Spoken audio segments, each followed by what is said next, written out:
Hey there, it's David H. Lawrence, the 17th, and every so often I'll get a question from somebody who's new to the performing arts, new to voiceover, and new to on camera. A question that I kind of categorize in the area of, yeah, you'd think that's how it works, but that's not really how it works. We work in a world that is filled with illusion. And so I got a question that kind of falls in that category. Those questions don't usually have the answer that civilians expect. Or people just getting started. They just don't know yet. So here's one of those questions. And the question has to do with what do you do about page turning noise when you're narrating an audiobook? So clearly, the person that asked the question is under the impression that when a narrator narrates an audiobook, they're narrating from the actual book itself and they have to turn the pages. And I think in my entire career, I've done that once, but it wasn't from the actual book. It was from a printout of what are called the galleys. The galleys is the printable page with all the crop marks that they use at the publisher before it actually goes to print. They'll print out the galleys with all the extra area around the page. And I think at one point in one of the books I did, they were up against a deadline and they didn't have a PDF made of the stuff. But usually, when I do a book that is a physical book only, and I've had to do that a few times in my career, I usually ask for a book that I can destroy. Because what I end up doing is putting that physical book into the condition that nearly 100% of the time narrators are working from to begin with. And that position is from a PDF. So you don't narrate a book from the book itself, right? You narrate a book from a PDF, sort of an ebook version of the book. I put mine on my iPad, and I use my app, Rehearsal Pro, to mark it up and to do what I need to do with it. It's one of the other uses of Rehearsal Pro, which I love. I didn't even intend for that to be the case, but I found it's pretty useful. And so I'll go into the studio and I will use my iPad if I'm going to a publisher or to an external studio to do it.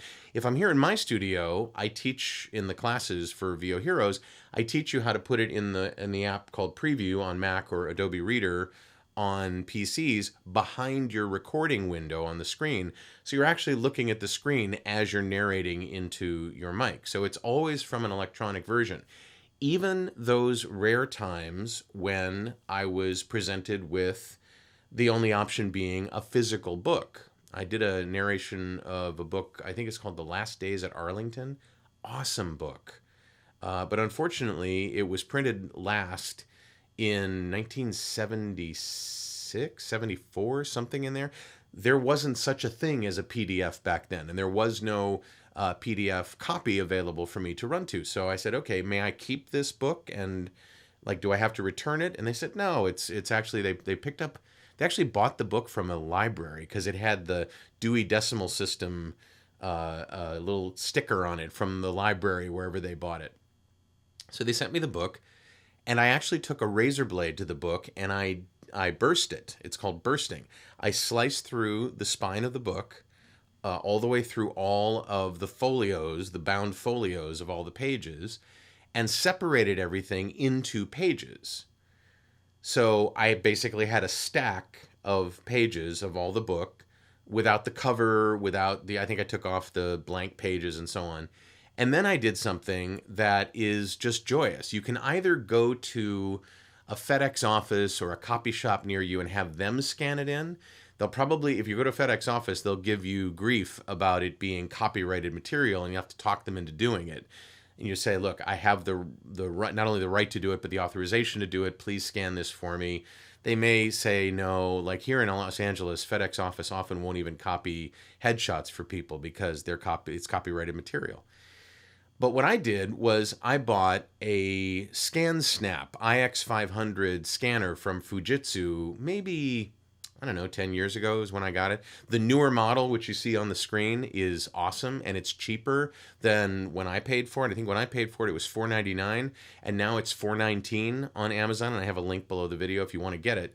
This is the fastest scanner I've ever used at home. It like flies. I use it for my accounting work as well when I send receipts off to my bookkeeper, or when I get a notice and I have to send it to my attorney, or I have to send it to my CPA. You know, this it's sitting right behind my computer. I'm looking at it. It's beautiful. And you know, you use it once in a blue moon, but when you do, it's really fast. So instead of putting a page at a time on a flatbed scanner, you load in about 50 or 60 pages, and then they just go literally that fast, and they scan both sides of the page. So you don't even have to turn the pages over like you would on a flatbed scanner. And I think I scanned that whole book in like 2 minutes because it just was going. And when you're done, you know, the pages aren't perfectly aligned because they're actually pages that you've cut out of a book.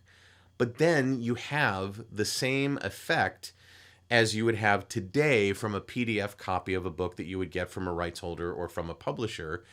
And when you do the narration, all you're doing is gently scrolling through the book and having the page go up as you read. That's how you avoid page turning noise. Now, on that one occasion where I did have that stack of, I think, 300 pages that I had to put on a music stand instead of putting my iPad on the music stand and scanning through it, and this was at Penguin Random House out in Woodland Hills here in California in Los Angeles, I had to be careful about sliding the pages off the stack before or after the sentence that carried over from one page to another. What you can't do is pull that page off the stack while you're talking, because that sound would not be removable from your recording. So you have to realize that in that rare occasion when you actually have to work with physical pages, and again, for the person that asked the question, if you've never narrated an audiobook before, loveliness is that when you start narrating audiobooks, you're never going to have to encounter this, most likely.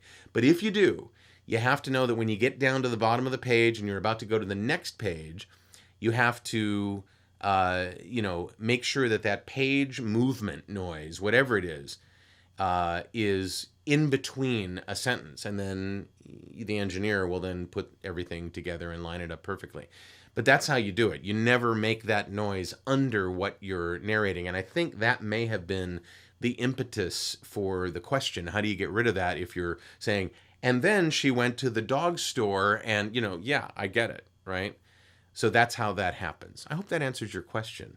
I did say in the comments below that particular lesson, I will answer it in a week or so following, because I had some stacked up questions for the last couple of days. So I hope that answers your question. If you have any other questions about audiobook narration or about the physical nature of audiobook narration, if you want to look at the model of scanner that I use, the ScanSnap IX500, go ahead and click on the link below this and it'll take you right to Amazon. And I think last time I checked, it was $419. And if you have any comments about voiceover, about learning voiceover, becoming a voiceover artist, this, of course, is the week that we are registering people at a greatly reduced price with all kinds of bonuses for the brand new VO Heroes Pro membership, and I'd love to be your coach and your mentor. You can check that out. There's a link for that below the video as well.